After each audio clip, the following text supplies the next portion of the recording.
ಕೆಟ್ಟ ಚಟಗಳನ್ನು ಮಾಡಬೇಕು. ಸರಾಯಿ ಕುಡಿಯೋರು ಇರ್ಬೋದು, ಗುಟ್ಕಾ ಸೇದೋರು ಇರ್ಬೋದು, ಸಾಕಷ್ಟು ಜನ ಇಲ್ಲೆಲ್ಲ ಮಧ್ಯಾಹ್ನ ಬಂದು ತಮ್ಮ ಕೆಟ್ಟ ಚಟಗಳನ್ನು ಇಲ್ಲಿ ಈ ಉದ್ಯಾನವನದಲ್ಲಿ ಆಗಾಗ ಮಾಡ್ತಾ ಇರ್ತಾರೆ. ದುರುಪಯೋಗ ಆಗ್ತಾ ಇರುತ್ತೆ. ಅದಕ್ಕಾಗಿ ಈ ಭಾಗದಲ್ಲಿ ಬರುವಂಥ ಸಂಬಂಧಪಟ್ಟಂಥ ಪೊಲೀಸ್ ಇಲಾಖೆಯವರು ಇಲ್ಲಿ ಪೊಲೀಸ್ ಪೇದೆಗಳನ್ನು ಸರಿಯಾದ ರೀತಿಯಲ್ಲಿ ಇವತ್ತು ನಿಯೋಜನೆ ಮಾಡಬೇಕಾಗುತ್ತೆ. ಇವತ್ತು ಬೆಳಗ್ಗೆ ಹಿಡಿದು ರಾತ್ರಿವರೆಗೂ ಕೂಡ ಇಲ್ಲಿ ಪೊಲೀಸ್ ಒಂದು ವ್ಯವಸ್ಥೆ ನಿರ್ವಹಣೆ ಮಾಡಲಿಕ್ಕೆ ಇಲ್ಲಿ ಬಂದೋಬಸ್ತ್ ಮಾಡೋ ಸಲುವಾಗಿ ಪೊಲೀಸ್ ವ್ಯವಸ್ಥೆ ಕೂಡ ಭಾಳ ಅವಶ್ಯ ಇದೆ. ಹೀಗಾಗಿ ನಮ್ಮ ನಾಗೇಂದ್ರ ದಂಡೋತಿಯವರು ಇದಕ್ಕೆ ಲೀಗಲ್ ಅಡ್ವೈಸರ್ ಬರ್ರಿ ಸರ್ ಅಂತಂದ್ರೆ ಆಯ್ತು ನಾನು ಬರ್ತೀನಿ ರೀ ಅಂತೇಳಿ. ಇಂಥ ಯಾವುದೇ ಕಾನೂನು ಅಡೆತಡೆಗಳಿದ್ದಕ್ಕೂ ವಕೀಲ ಇರೋದು ಬೇರೆ ಇರ್ತದ. ಹಂಗೆ ನಿಮಗೆ ಹೇಳೋದು ಜನರಲ್ ಆಡಳಿತ ಅಧಿಕಾರಿಗಳು, ಕಮಿಷನರ್ ಹೇಳೋದು, ಪೊಲೀಸರು ಹೇಳೋದು ಬೇರೆ ಇರ್ತದೆ, ವಕೀಲರ ಮುಂದೆ ಹೇಳೋದು ಬೇರೆನೇ ಇರ್ತದೆ. ಹಂಗಾಗಿ ನಾನು ಅದಕ್ಕೆ ಸೇವೆ ಮಾಡ್ಲಿಕ್ಕೆ ಬದ್ಧವಾಗಿದ್ದೀನಿ ಅಂತ ಹೇಳಿದ್ದೀನಿ ಸರ್. ಹಾಗೂ ಶೌಚಾಲಯಗಳಿಗೆ ಬೇಕಾಗುವ ನೀರಿನ ಓವರ್ಹೆಡ್ ಟ್ಯಾಂಕ್ ನಿರ್ಮಿಸುವುದು.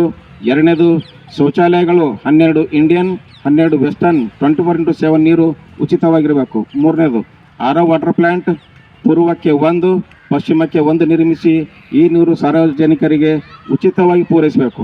ನಾಲ್ಕನೇದು, ದ್ವಿಚಕ್ರ ವಾಹನಗಳು ನಿಲುಗಡೆ ಮಾಡಲು ಡೈನೋಸಾರ್ ಗಾರ್ಡನ್ ಸುತ್ತಲಿನ ರಸ್ತೆಗೆ ಶೆಡ್ ಹಾಕಿಸಿ ಪ್ರತಿ ವಾಹನಕ್ಕೆ ದಿನಕ್ಕೆ 10 ರೂಪಾಯಿ ಚಾರ್ಜ್ ಮಾಡಿ ಉದ್ಯಾನವನದಲ್ಲಿ ಎಲ್ಲೆಲ್ಲಿ ಜಾಗ ಖಾಲಿ ಇದೆಯೋ ಅಲ್ಲಿ ದ್ವಿಚಕ್ರ ವಾಹನಗಳ ಪಾರ್ಕಿಂಗ್ ಮಾಡಿ.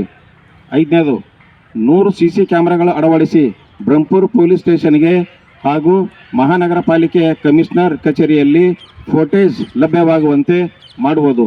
ಆರನೇದು, ಮ್ಯೂಸಿಕ್ ಕಾರಂಜಿ ಸಾಮಾನು ಕಳ್ಳತನವಾದ ದಿನದಿಂದ ಇಲ್ಲಿಯವರೆಗೆ ಸಾರ್ವಜನಿಕ ಮನೋರಂಜನೆ ಕುಂಠಿತವಾಗಿದೆ, ಅದನ್ನು ಬೇಗ ಪ್ರಾರಂಭಿಸಿ. ಏಳನೇದು, ಯೋಗ ಮಾಡುವ ಯೋಗ ಸಾಧಕರಿಗೆ 1 sound box, 2 caller ID mic, ಉಚಿತವಾಗಿ ಕರೆಂಟ್ ಹಾಗೂ ಬಾಕ್ಸ್ ಮೀಟರ್ ಅಳವಡಿಸಿ ಅವರಿಗೆ ಕೀ ಹ್ಯಾಂಡ್ ಓವರ್ ಮಾಡಬೇಕು. 9ನೇದು, ಉದ್ಯಾನವನದ ಮೇಂಟೆನೆನ್ಸ್ ಕೆಲಸವನ್ನು ಕಲಬುರಗಿ ಮಹಾನಗರ ಅಭಿವೃದ್ಧಿ ಪರ ಸಂಘ ರಿಜಿಸ್ಟರ್ಡ್ ಕಲಬುರಗಿಗೆ ನೀಡಲು ಮನವಿ ಮಾಡಲಾಗಿದೆ. ಈಗಾಗಲೇ ಮುಂಗಡ ಪತ್ರದಲ್ಲಿ ನಮಗೆ ನೀಡುತ್ತೇನೆ ಎಂದು ತಿಳಿಸಿದ್ದೀರಿ. ಇದನ್ನು ನಮ್ಮ ಸಂಘಕ್ಕೆ ಆದೇಶದ ಮೂಲಕ ನೀಡಲು ನಾನು ಕಳಕಳಿಯ ಮನವಿ ಮಾಡ್ತೇನೆ. ಬೆಳಿಗ್ಗೆ ಅಂತ ಈ ಕಡೆ ಬಂದೇ ಇಲ್ಲ. ಇಲ್ಲಿ ಬೆಳಿಗ್ಗೆ ಬಂದಿದ್ದು ಇವತ್ತನ ಇಲ್ಲಿ ಅಂದ್ರೆ ಇಷ್ಟು ಖುಷಿ ಆಗ್ತದೆ. ಇಷ್ಟು ಜನ ಬರ್ತಾರೆ, ಇಷ್ಟು ಜನ ಕೂಡ್ತಾರೆ, ಅಡ್ಡಾಡ್ತಾರೆ, ಯೋಗ ಮಾಡ್ತಾರೆ, ವ್ಯಾಯಾಮ ಮಾಡ್ತಾರೆ, ವಾಕಿಂಗ್ ಮಾಡ್ತಾರೆ. ಎಷ್ಟು ಖುಷಿ ಅನ್ಸ ನಮಗೆ. ಯಾಕೆ ಬರಬಾರ್ದು ಅನ್ಸ್ತದಲ್ಲಿ ನೋಡ್ಕೊಳ್ಳಿ. ಯಾಕಂದ್ರೆ ಮಹಾನಗರ ಪಾಲಿಕೆಯಿಂದ ಇಷ್ಟು ಚಂದ ಮೇಂಟೈನ್ ಮಾಡ್ಯಾರ. ಎಂಥ ಒಂದು ಆಯಕಟ್ಟಿನ ಸ್ಥಳದಲ್ಲಿ ಇಷ್ಟು ದೊಡ್ಡದು ವಿಶಾಲವಾದ ಉದ್ಯಾನವನ ಅಂದ್ರೆ ನಾವೆಲ್ಲರೂ ಪುಣ್ಯವಂತರು. ಎಲ್ಲ ಗಣ್ಯ ವ್ಯಕ್ತಿಗಳಿಗೆ ನಮಸ್ಕರಿಸ್ತಾ ಮತ್ತು ನಮ್ಮ ಉದ್ಯಾನವನಕ್ಕೆ ಸಾರ್ವಜನಿಕರಾಗಿ ಬಂದು ವಾಯುವರಕ್ಕೆ ಬಂದು ಎಲ್ಲರೂ ತಮ್ಮ ಸಮಯವನ್ನು ಕಳೀತಿರೋ ತಮಗೆಲ್ಲ ಕೂಡ ನಮಸ್ಕರಿಸ್ತಾ, ಈಗಾಗಲೇ ಇವರಂತೂ ನಮ್ಮ ಕಮಿಷನರ್ ಮಾನ್ಯ ಆಯುಕ್ತರ ಸಲುವಾಗಿ ನಾನು ಇಲ್ಲಿವರೆಗೂ ಬಂದಿರೋದು. ನಾನು ಈ ಮುಂಚೆ 4 ವರ್ಷ ಬೆಳಗಾವಿ ಕಾರ್ಪೊರೇಷನಲ್ಲಿ ಕೆಲಸ ಮಾಡಿ ಬಂದಿದ್ದೇನೆ, ಟ್ರಾನ್ಸ್ಫರ್ ತಗೊಂಡು. ನಾನು ಬೇಸಿಕಲಿ ನಾನು ಚಿಂಚೋಳಿ ತಾಲೂಕು. ಸೊ ಬೆಳಗಾವಿ ಕಾರ್ಪೊರೇಷನಲ್ಲಿ ಅಲ್ಲಿ ಬರೋಂಥ ಗಾರ್ಡನ್ಗಳನ್ನು ನೋಡಿ ಇನ್ನು ನನ್ನ ಗುಲ್ಬರ್ಗ ಸಿಟಿಯಲ್ಲಿ ಅಭಿವೃದ್ಧಿ ಮಾಡಬೇಕಂತ ತುಂಬ ಆಸಕ್ತಿಯಿಂದ ನಾನು ಇಲ್ಲಿ ಬಂದೆ. ಗುಲ್ಶನ್ ಗಾರ್ಡನ್ ನೋಡಿದ ತಕ್ಷಣ ಈ ಸಿಟಿಯಲ್ಲಿ ಬರೋಂಥ ಎಲ್ಲ ಗಾರ್ಡನ್ಗೆ ಕಂಪೇರ್ ಮಾಡಿದರೆ ಜಾಸ್ತಿ ಏರಿಯಾ ಇರೋದು ಈ ಗಾರ್ಡನಲ್ಲೇ ಇರೋದು. ಬಟ್ ನೋಡೋಕ್ಕೂ ಚೆನ್ನಾಗಿರೋದಂದ್ರೆ ಇದೊಂದೇ ಗಾರ್ಡನ್. ಜಾಸ್ತಿ ಅಭಿವೃದ್ಧಿ ಮಾಡ್ತಿರೋದು ನಮ್ಮ ಕಚೇರಿಯಿಂದ ಕೂಡ ಇದೇ ಉದ್ಯಾನವನ ಅಂತ ಹೇಳೋಕ್ಕೆ ಇಷ್ಟಪಡ್ತೀನಿ. ಎಷ್ಟೇ ಅಭಿವೃದ್ಧಿ ಮಾಡಿದ್ರೂ ಈ ಉದ್ಯಾನ ಅಭಿವೃದ್ಧಿ ಕಾಣಿಸ್ತಾನೇ ಇಲ್ಲ. ಅದಕ್ಕೆ ನಿಮಗೆಲ್ಲ ಹೀಗೆ ಅನ್ನಿಸ್ತಾ ಇರೋದು.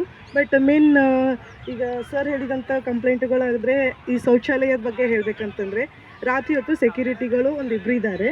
ಬಟ್ ಸೆಕ್ಯೂರಿಟಿಗಳಿಗೂ ಬೇರೆ ಜನ ಬಂದು ಹೆದರಿಕೆ ಆಗ್ತಾ ಇದ್ದಾರೆ.